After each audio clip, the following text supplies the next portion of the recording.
नमस्कार, आप देख रहे हैं सरागीलाल न्यूज चैनल का स्पेशल बुलेटिन और मैं हूं आपके साथ तंजिला फातिमा। आइए नजर डालते हैं आज की प्रमुख खबरों पर। बाजपुर में 4 सूत्रीय मांगों को लेकर कांग्रेसियों का प्रदर्शन। रुद्रपुर पहुंचे कुमाऊं कमिश्नर दीपक रावत। किच्छा में कैबिनेट मंत्री सौरभ बहुगुणा ने किया सड़क का लोकार्पण। थाना चौकी कोतवाली में बिचौलियों की एंट्री बंद। बाड़ेछीना के सिमखलिया गाँव में तेंदुए का आतंक, दहशत में ग्रामीण। अल्मोड़ा जिला महिला अस्पताल में उमड़ी मरीजों की भीड़। अब खबरें विस्तार से। बाजपुर में कांग्रेस कार्यकर्ताओं ने 4 सूत्रीय मांगों को लेकर एसडीएम कार्यालय में प्रदर्शन किया। इस दौरान कांग्रेस कार्यकर्ताओं ने जिलाधिकारी और राज्यपाल को संबोधित ज्ञापन तहसीलदार को सौंपा और मामले का जल्द संज्ञान लेने की मांग की। संवाददाता शुभम गंभीर की रिपोर्ट।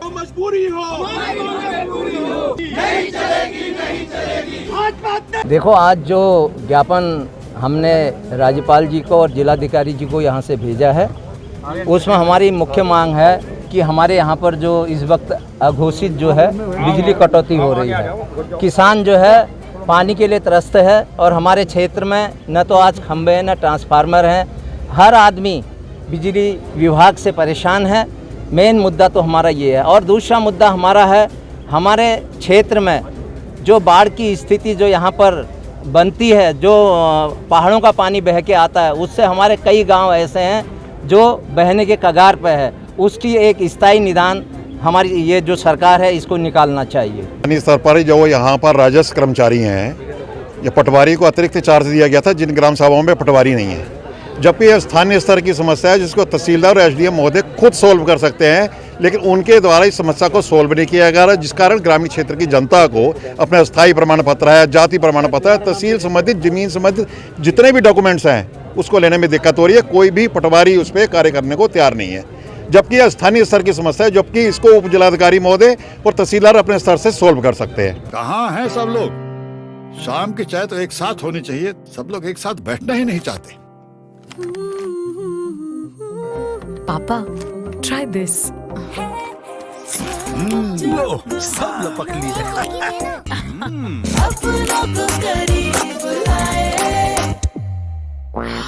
ये क्या हाल कर दिया है रूम का? बस कल से चाय मेरे रूम में। देवरपन नमकीन अपनों को करीब लाए। काशीपुर के एक प्राइवेट स्कूल में सिंगल यूज प्लास्टिक बैन के मद्देनजर कार्यक्रम का आयोजन किया गया, जिसमें मेयर उषा चौधरी ने बच्चों से सिंगल यूज प्लास्टिक का प्रयोग न करने की बात कही। इस दौरान कार्यक्रम में बच्चों द्वारा नुक्कड़ नाटक और रैली भी निकाली गयी। आटा लाना हो तो प्लास्टिक, फल लाना हो तो प्लास्टिक। कि आप देख रहे हैं ब्लूमिंग स्कूल में हम लोग उपस्थित हैं और यहाँ के प्यारे हमारे बच्चे जो है प्लास्टिक सिंगल यूज ना यूज करने के लिए संकल्प ले रहे हैं। इसको रैली के फॉर्म में, नुक्कड़ नाटक के फॉर्म में और अपने भाषण प्रतियोगिताओं के फॉर्म में उन्होंने अपने विचार रखा है। उन्होंने ये संकल्प लिया है कि हम जिस जिस घर से बिलोंग करते हैं, जिस जिस मोहल्ले से हम बिलोंग करते हैं, वहाँ पे इस जागरूकता फैलाएंगे। रुद्रपुर में कुमाऊं कमिश्नर दीपक रावत के पहुंचने पर जिलाधिकारी युगल किशोर पंत ने पुष्प व गार्ड ऑफ ऑनर देकर उनका स्वागत किया। इस दौरान नीति आयोग द्वारा एस्पिरेशनल जिले को दिए गए बिंदुओं पर किए जा रहे कार्यों की समीक्षा की गई। संवाददाता दुर्गेश तिवारी की रिपोर्ट।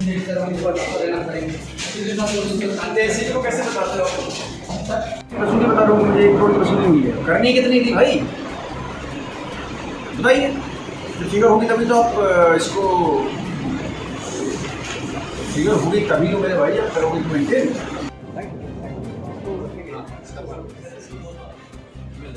आप ये छोड़िए, आप मुझे 2020-21 के और फाइल में बढ़ा हूँ। नमस्ते सर, मैं रमेश चंद्र। देखिए, जो बैठक है एक प्रोग्राम है जिसका एस्पिरेशनल डिस्ट्रिक्ट नाम है और 112 जनपद पूरे भारतवर्ष में हैं आइडेंटिफाई किए नीति आयोग ने, जो किसी न किसी आंकड़ों में पीछे हैं और उनकी मॉनिटरिंग होती है। उनकी हर महीने रैंकिंग जारी होती है, कहाँ पे कितना इंप्रूवमेंट हो रहा है, कहाँ पे पीछे जा रहे हैं। तो मुख्य रूप से इसमें हेल्थ के इंडिकेटर्स हैं, एजुकेशन के हैं, आंगनवाड़ी के हैं, बेसिक इंफ्रास्ट्रक्चर, पानी पीने का या फिर हमारी सड़कों का, ये सब चीज़ें हैं। तो हमारा जो इंफ्रास्ट्रक्चर है उसमें तो उधमसिंह नगर अच्छा कर रहा है, फाइनेंशियल इंक्लूजन में, और हमारा इसमें स्किल डेवलपमेंट में भी रैंक 1 है अभी डिस्ट्रिक्ट का ऑल ओवर इंडिया, जो कि एक अच्छी बात है। लेकिन हेल्थ में हमें काफ़ी इंप्रूवमेंट करने की आवश्यकता है। जैसे हमारे जो संस्थागत प्रसव हैं उनकी संख्या हमको बढ़ानी होगी, अंडरवेट जो बच्चे हैं उनको भी हमें कम करना होगा। तो मेरा यही निर्देश यहाँ पे सभी ऑफिसर्स को है कि एक बार जो स्टेक होल्डर होते हैं उनसे भी पूछ लें कि दिक्कत क्या है। बहुत अच्छा फीडबैक हमको वो लोग देते हैं जो कि पीड़ित हैं। पीड़ित का फीडबैक हम लेंगे तो इसको हम डेफिनेटली समावेश करेंगे अपनी नीतियों में। और कुछ ऐसी चीज़ें हैं जहाँ पे कि फ़ंड्स की आवश्यकता है, जैसे आंगनबाड़ियों के अपने भवन होने चाहिए, फ़ंड्स की आवश्यकता है तो वो तो हम खैर डिमांड कर लेंगे। कुछ ऐसे मुद्दे हैं जैसे कि जो अनुपात होना चाहिए टीचर और स्टूडेंट का, वो बढ़ाना है तो डेफिनेटली हमें टीचर्स की आवश्यकता होगी, या किसी स्कूल में ज़्यादा हैं कहीं पे कम है, इंटरनल एडजस्टमेंट करने होंगे, तो डिस्ट्रिक्ट लेवल पे हो जाएंगे। और कुल मिला के इसको अगर हम बारीकी से इसको देखें तो पूरे डिस्ट्रिक्ट का डेवलपमेंट प्रोफाइल इंप्रूव हो सकता है। तो ये बहुत ही मेरे हिसाब से एक बहुत ही महत्वपूर्ण कार्यक्रम है। इच्छा विधानसभा सीमा स्थित गडरिया बाग क्षेत्र में करीब 70 लाख की लागत से बनाई गई सड़क का उत्तराखंड के कैबिनेट मंत्री एवं सितारगंज विधायक सौरभ बहुगुणा ने पूजा अर्चना कर लोकार्पण किया। संवाददाता राजू सहगल की रिपोर्ट।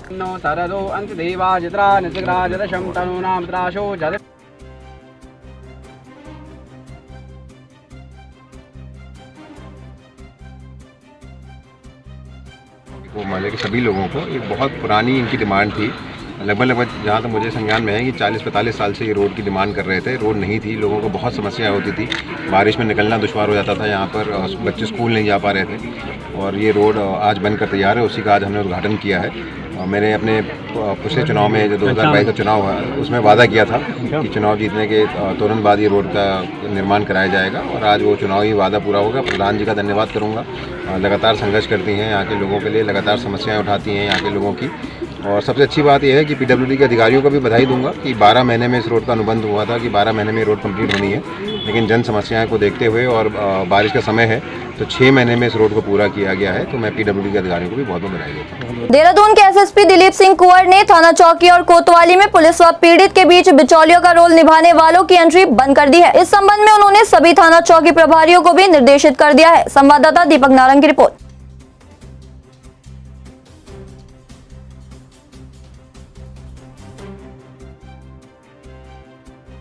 एक तो मैंने सभी थाना प्रभारियों को, चौकी प्रभारियों को स्पष्ट रूप से निर्देश दे दिया है कि जन शिकायतों का निस्तारण प्रभावी रूप से हो। मैंने उसका डायरेक्शन दे दिया, उसके मैंने प्रोटोकॉल बता दिया है। उसमें एक महत्वपूर्ण है कि मेरा सभी जन सामान्य से निवेदन है कि कृपा करके आप अपनी समस्याओं को लेकर के थाना चौकी में जाए, अकेले जाइए, किसी बिचौले के साथ जाने की ज़रूरत नहीं है नहीं।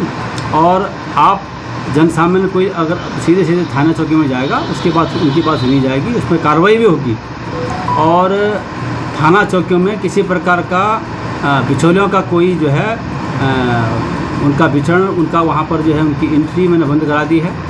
और अगर किसी थाना चौकी में मैंने देखा कि बिचौलियों के प्रभाव में आकर के वो पुलिसिंग कर रहे हैं या तमाम तरह की जो है वो प्रकरणों में वो उनका प्रभाव में आकर कार्रवाई कर रहे हैं तो वो थाना प्रभारी के खिलाफ बहुत सख्त कार्रवाई की जाएगी। बाड़ेछिना के सिमखलिया गांव में इन दिनों तेंदुए का आतंक बढ़ गया है। तेंदुआ गांव की बकरियों को निवाला बना चुका है, जिससे ग्रामीणों में दहशत का माहौल है। ग्रामीणों का कहना है कि तेंदुए के साथ उनके शावक भी हैं, जो आसपास के जंगल में घूमते हुए नजर आते हैं। ग्रामीणों ने वन विभाग से शीघ्र तेंदुए के आतंक से मुक्ति दिलाने की मांग की है। संवाददाता हेमंत सिंह मेहरा की रिपोर्ट।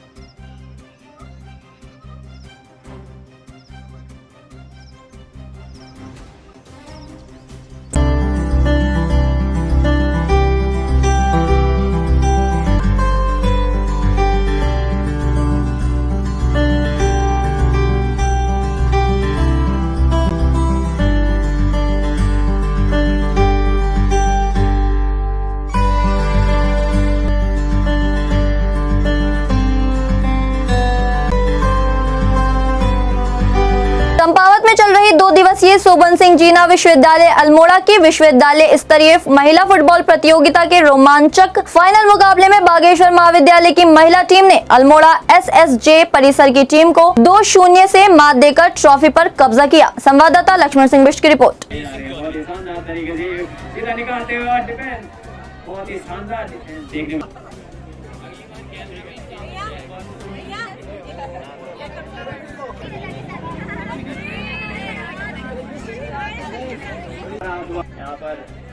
अल्मोड़ा जिला महिला अस्पताल में मौसमी वायरल बुखार से पीड़ित मरीजों की संख्या में रोज बढ़ोतरी हो रही है। खांसी, सर्दी, जुकाम से पीड़ित मरीजों की पहले कोविड की रैपिड जांच की जा रही है। साथ ही पुलिस द्वारा कोविड नियमों की निगरानी हेतु एक महिला पीआरडी की तैनाती की गई है। अस्पताल की पीएमएस व बाल रोग विशेषज्ञ डॉक्टर प्रीति पंत ने बताया कि अस्पताल में आने वाले सभी मरीजों तथा उनके तीमारदारों के लिए मास्क अनिवार्य कर दिया गया है। संवाददाता हेमंत सिंह मेहरा की रिपोर्ट।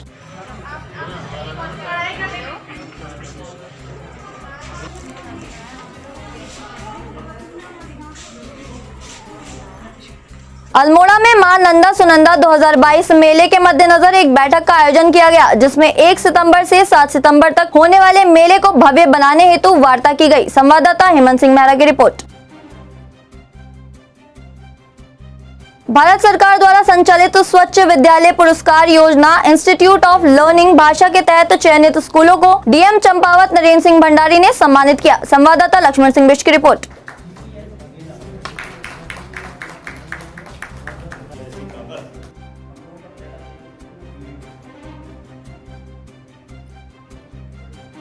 में जैसे माननीय मुख्यमंत्री की घोषणा की गई है कि 100 स्कूलों का रूपांतरण किया जाएगा और उसी संबंध में एसएसए की बैठक की गई। इसमें 100 स्कूलों के रूपांतरण के लिए जिला योजना में माननीय मुख्यमंत्री जी के निर्देशों के क्रम में प्लान रख दिया गया है और वो आने वाले सप्ताह में माननीय प्रभारी मंत्री महोदया द्वारा जब बैठक की जाएगी उसमें पास किया जाएगा। और इसके साथ साथ जो हमारी क्वालिटी ऑफ एजुकेशन है उसके लिए हम 50 स्कूल एक मॉडल के तौर पर लेंगे और उनका हर महीने मॉनिटरिंग होगी और जो स्कूल अच्छा करेंगे और टीचर जो अच्छा करेंगे उनको पुरस्कृत किया जाएगा और जिन टीचर्स द्वारा या जिन स्कूलों द्वारा अच्छा कार्य नहीं किया जाएगा उनकी ACR में प्रतिकूल प्रविष्टि की जाएगी। जनपद चंपावत में स्वच्छ विद्यालय पुरस्कार 2022 का वितरण जिलाधिकारी महोदय द्वारा किया गया। इसमें 8 विद्यालय ओवरऑल कैटेगरी में और 6 विद्यालय विभिन्न श्रेणी में स्वच्छ विद्यालय पुरस्कार के लिए चयनित हुए और उन विद्यालयों में स्वच्छता को लेकर के, कोविड प्रिपेयर्डनेस को लेकर के, बिहेवियरल चेंज और ऑपरेशनल एंड मेंटेनेंस, इस विभिन्न विधाओं में वाटर है, हैंड सैनिटेशन है, टॉयलेट्स हैं की प्रेजेंटेशन भी इस कार्यक्रम में किया गया, जिसको कि सभी ने सराहना किया।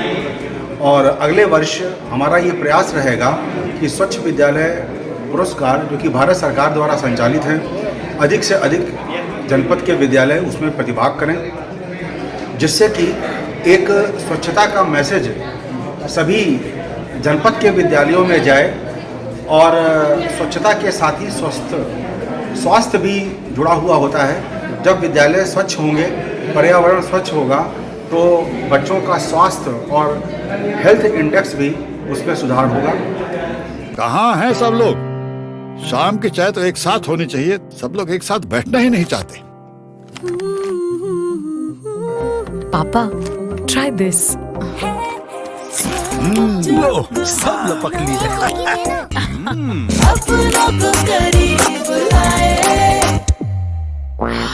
ये क्या हाल कर दिया है रूम का? बस कल से चाय मेरे रूम में। देवर पान नमकीन को करीब लाए। हल्द्वानी में कुमाऊं कमिश्नर दीपक रावत ने लगाया जनता दरबार। जैसपुर में अवैध कटान पर वन विभाग की कार्यवाही। रामनगर में मवेशियों को चराने गई महिला पर बाघ ने किया हमला। चंपावत में SSB ने हर घर तिरंगा जागरूकता अभियान का किया शुभारंभ। अब खबरें विस्तार से। आज कुमाऊं कमिश्नर दीपक रावत ने कैंप कार्यालय हल्द्वानी में जनता दरबार का आयोजन किया, जहाँ कुमाऊं कमिश्नर ने जनता की समस्याओं को सुनने के साथ ही उनका तत्काल निस्तारण किया। संवाददाता दीपक अधिकारी की रिपोर्ट।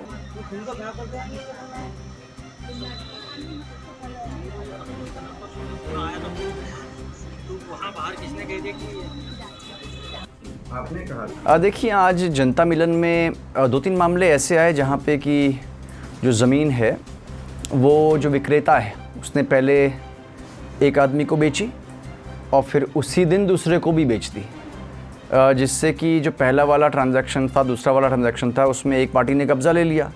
दूसरा वाला जब पहुंचा उसने कहा साहब ये तो मेरी थी, तो उसको लेके झगड़ा भी हो गया और ये एक फ्रॉड भी है। तो ऐसे मामले अब मेरे पास 9-10 से ऊपर जमा हो गए हैं।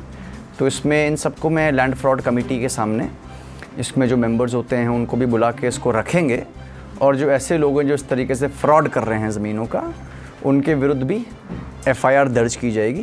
वन क्षेत्राधिकारी राजकुमार सिंह ने बताया कि बीते दिनों जसपुर वेयर हाउस के निकट बिना अनुमति के प्रतिबंधित शीशम का पेड़ काटकर खुर्द-बुर्द किए जाने का मामला सामने आया था, जिस पर वन विभाग की टीम द्वारा त्वरित कार्यवाही करते हुए शीशम के साथ गिल्टों को जब्त कर लकड़ी माफियाओं के खिलाफ कार्यवाही शुरू कर दी गई है। संवाददाता दीपक चौहान की रिपोर्ट।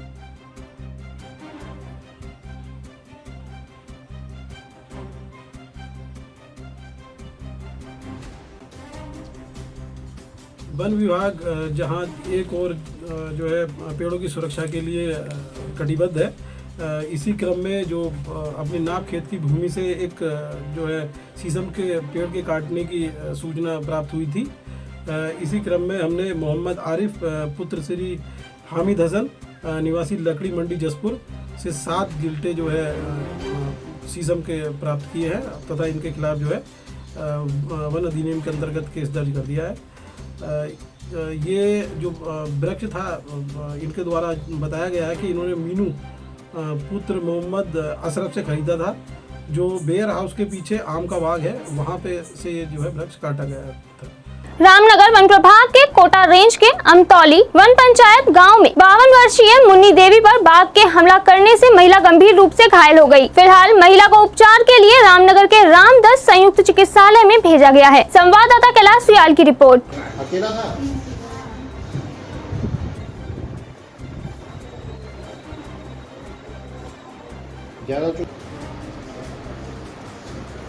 सर, ये रामनगर वन प्रभाग की कोटा रेंज के अंतर्गत एक अमतौली वन पंचायत पड़ती है।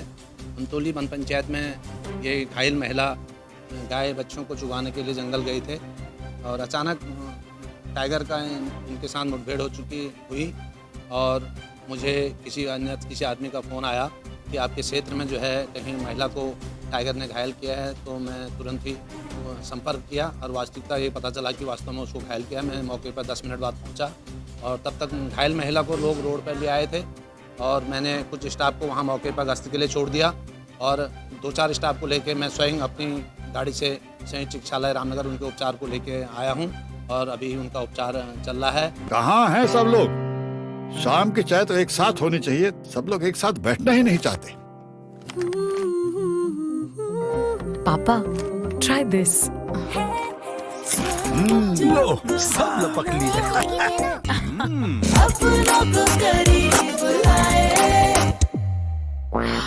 ये क्या हाल कर दिया है रूम का? बस कल से चाय मेरे रूम में। देवर पान नमकीन को करीब ला। खटीमा की झनकैया थाना पुलिस ने ऑपरेशन क्रैकडाउन के तहत संदिग्ध व्यक्तियों की चेकिंग के दौरान एक अभियुक्त को 1.20 ग्राम स्मैक के साथ गिरफ्तार किया है। संवाददाता गुरदीप सिंह की रिपोर्ट।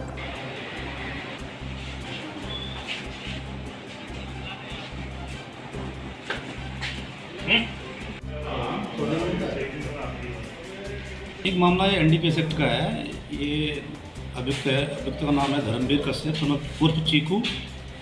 पिताजी का नाम है राम आसरे, बंगाली कॉलोनी पकड़िया का रहने वाला है।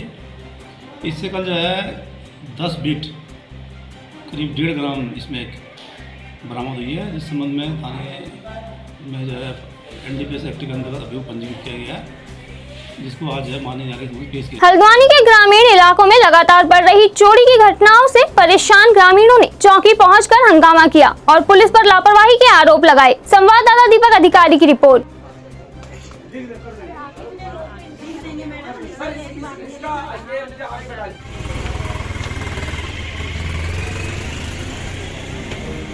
मैं तो कल शाम भी आया था यहाँ ये रिपोर्ट लिखाने, पर उन्हें लिखी नहीं।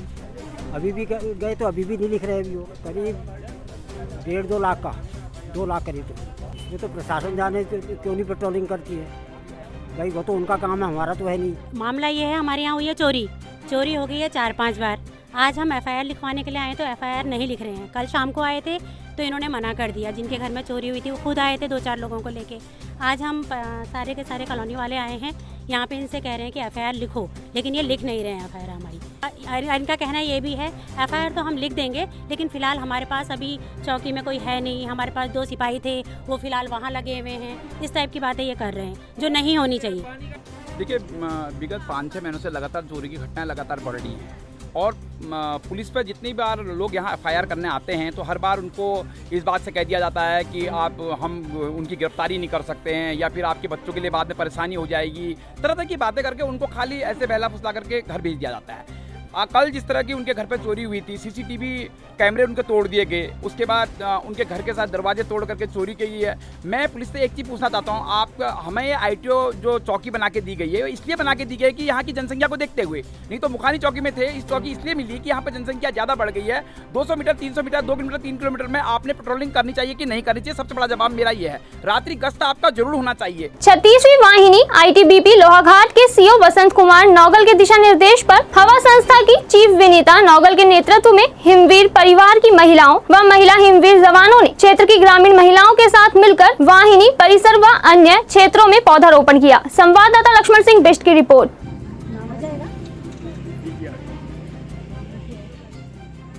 ज़्यादा से ज़्यादा प्लांटेशन करिए, ज़्यादा से ज़्यादा प्लांटेशन करिए, अपने एनवायरनमेंट को स्वच्छ बनाइए। अगर हम ज़्यादा प्लांटेशन करेंगे तो टाइम पे बारिश आएगी, ग्लोबल वार्मिंग का जो इफेक्ट हो रहा है वो कम होगा और सभी के लिए अच्छा है, टाइम में बारिश आएगी। और हम लोगों ने बहुत लगाए हैं, हमारे पास टास्क है भी 7000 के आसपास लगाने का, अभी हमने आधे लगाए हैं। ये हमारी हवा फैमिली है तो हम हर साल ये टास्क पूरा करते हैं। लास्ट ईयर भी हमने लगाए थे। लोगों का बहुत बहुत धन्यवाद। यहाँ पर पेड़ लगाए, हमारे पर्यावरण आगे को बढ़ा रहे हैं, जो जगह खाली है उसको आगे, और इससे हमारी बच्चों को हमको हवा पानी मिलेगी। पर्यावरण सब खत्म हो रहा है, इसको आगे बढ़ाने की कृपा करें सभी लोग एकजुट होकर। पंचम वाहिनी सीमा सुरक्षा बल चंपावत के कमांडेंट प्रमोद देवरानी के दिशा निर्देश पर हर घर तिरंगा अभियान का शुभारंभ 18 सीमा चौकियों सहित वाहिनी परिसर चंपावत में किया गया। कार्यक्रम का शुभारंभ करते हुए कमांडेंट प्रमोद देवरानी ने बताया कि हर घर तिरंगा अभियान 23 जुलाई से 15 अगस्त तक चलाया जाएगा। संवाददाता लक्ष्मण सिंह बिष्ट की रिपोर्ट। क्योंकि हम बॉर्डर गार्डिंग फोर्स हैं, हमारी पहुंच एक आखिरी आदमी तक है, बॉर्डर के आखिरी आदमी तक हमारी 5वीं वाहिनी।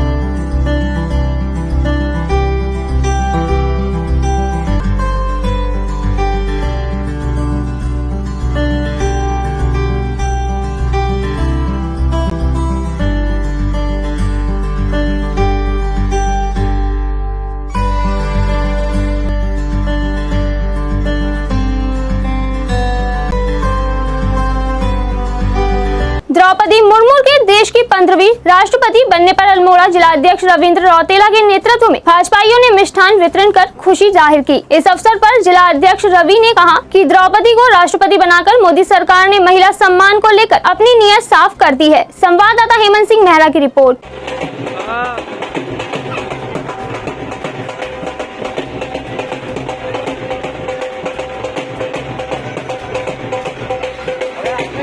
डीएम चंपावत नरेंद्र सिंह भंडारी के दिशा निर्देश पर श्रम प्रवर्तन अधिकारी मीनाक्षी भट्ट के नेतृत्व में श्रम विभाग द्वारा लोहाघाट ब्लॉक सभागार में एक दिवसीय शिविर का आयोजन किया गया, जिसमें CSC सेंटर संचालकों ने दूर से आए महिला व पुरुष श्रमिकों का प्रधानमंत्री श्रम योगी मानधन योजना के तहत पंजीकरण किया। संवाददाता लक्ष्मण सिंह बिष्ट की रिपोर्ट।